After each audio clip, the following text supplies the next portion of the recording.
силер деле гриппой болсо, кооптуу нерсе болбосо келиңиздер өтүп коелу. Кел, проходите тоже, кто интересно. Проходите, люди. А что у вас там как? Не родных? Мы же наоборот у вас в гостях. Проходите. Алгачкы сөз Бишкек шаарынын мэри Жумшалиев Айбек Жанышбековичке берди. Саламатсыздарбы, урматтуу Талабек Омукеевич, урматтуу Бишкек шаарынын тургундары, ардактуу биздин иш-чаранын катышчылары, сиздерди номер 3 насостук станциясынын ачылышы менен чын жүрөктөн куттуктаймын. Бул станция Бишкектин жылуулук системасын жакшыртууга багытталган маанилүү долбоордун бири.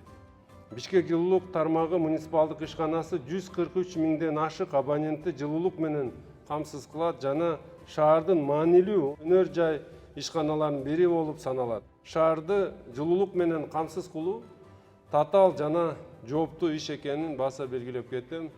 Эми кыска айтып кетсем, мынакей азыр 86-жылда планга кирип ушул курулмак болчу бул насостук станция.